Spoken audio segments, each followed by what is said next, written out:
Terima kasih Anda masih bersama kami. Bagi Anda yang baru saja bergabung, kami hadirkan kembali 3 berita utama hari ini. Masuki musim kemarau, warga di Pusaka Negara Subang dan Lur Agung Kuningan mengalami kesulitan air. Hati-hati, tindak kejahatan perdagangan manusia dengan berbagai modus terjadi di sejumlah daerah di Jawa Barat. Peringatan Hari Laut Sedunia diwarnai dengan pelepasan tukik di Pantai Pasir Putih di Kabupaten Pangandaran.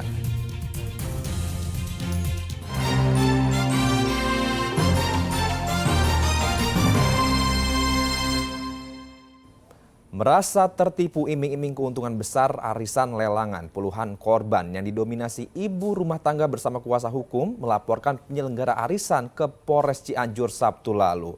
Kerugian yang diderita korban diperkirakan mencapai lebih dari 2 miliar rupiah.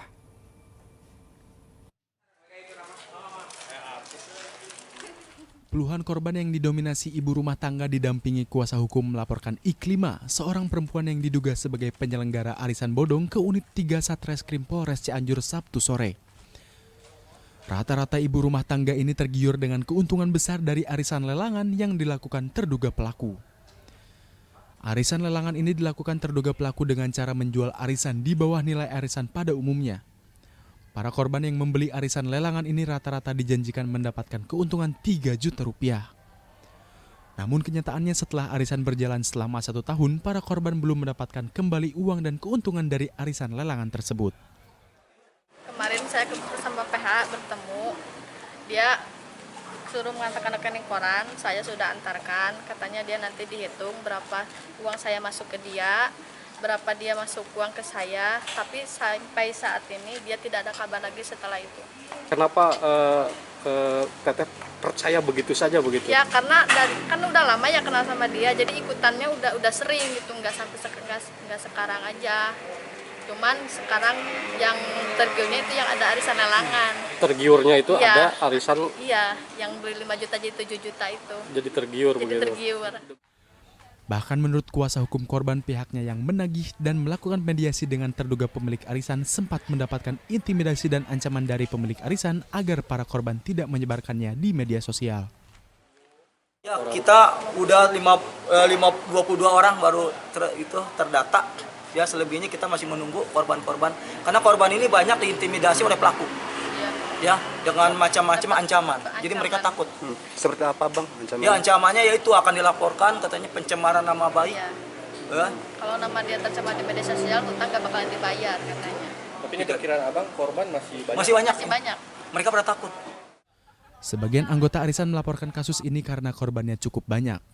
Mereka berharap polisi secepatnya memproses dan menangkap pelaku. Kasus penipuan berkedok arisan bodong dengan pelaku yang sama sudah 2 kali dilaporkan korban ke Polres Cianjur. Rendra Gozali melaporkan dari Kabupaten Cianjur. Tindak kejahatan perdagangan manusia di Jawa Barat semakin banyak terungkap. Sebagian korban dikecoh untuk dipekerjakan sebagai penjajah seks, sedangkan korban yang dikirim ke luar negeri ditempatkan tak sesuai perjanjian dan dengan kondisi kerja yang buruk hingga menyebabkan korban meninggal dunia.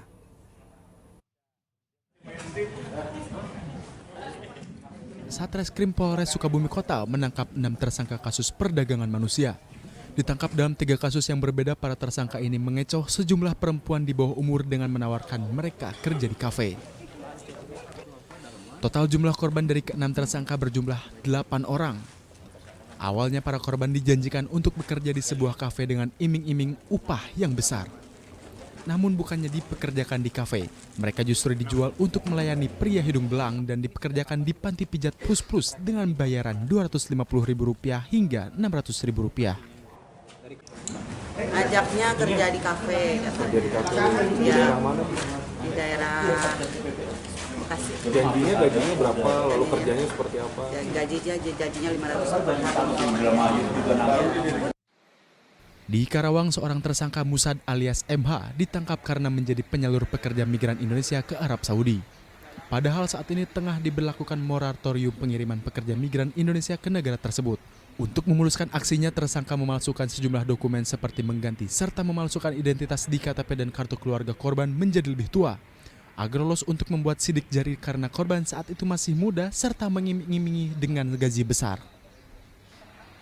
Namun saat tiba di Arab Saudi, korban tidak bisa bekerja dan diminta kembali ke Indonesia.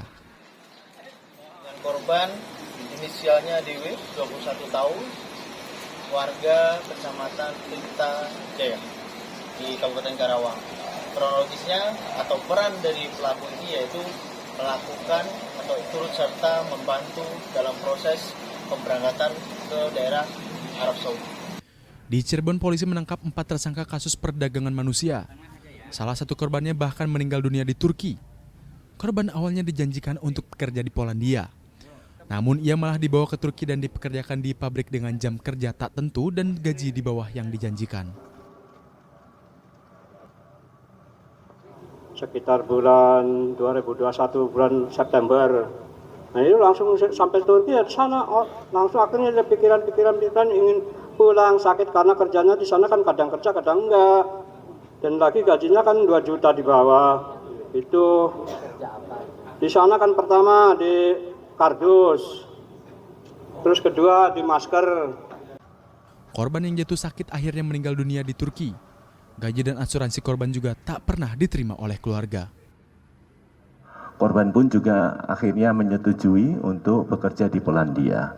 Dan kemudian ternyata setelah dilakukan pengiriman, ternyata korban dipekerjakan di negara Turki. Karena kemudian tidak sesuai dengan apa yang diharapkan dan kemudian terjadi beban pikiran, maka kemudian korban meninggal dunia di Turki. Polda Jawa Barat juga menangkap pasangan suami istri Y dan L yang telah menipu 2 korbannya dengan menjanjikan bisa bekerja di Dubai, Uni Emirat Arab sebagai pekerja salon dengan gaji sebesar 4,5 juta rupiah. Namun pada kenyataannya kedua korban malah dibawa ke Suriah dan bekerja sebagai asisten rumah tangga. Untuk menyamarkan tindakan kriminal perdagangan orang, kedua korban diterbangkan melalui sejumlah tempat sebelum tiba di Suriah. Berangkatnya dari Halim, kemudian transit ke Bali, dari Bali transit ke Singapura, dari Singapura tembak sampai ke Dubai. Di Dubai ditampung 2 bulan, dikirim ke Suriah. Kasus TPPO juga dialami oleh 2 warga Cianjur yang merupakan anak dan ibu. Kedua korban tak kuasa menahan tangis setelah berhasil dipulangkan ke Indonesia. Mereka mengaku sempat mengalami kekerasan oleh majikannya.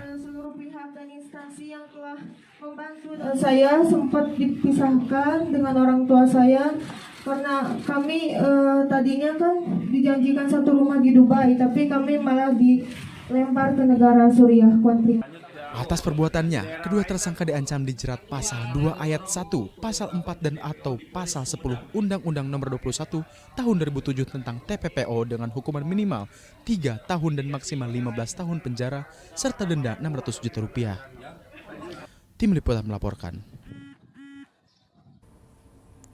Viral di media sosial, warga di kawasan Wastu Kencana Kota Bandung digegerkan dengan penemuan sesosok bayi berjenis kelamin perempuan di dalam gerobak sampah Rabu sore pekan lalu. Usai diselamatkan oleh warga, bayi tersebut langsung dilarikan ke rumah sakit untuk mendapatkan pertolongan.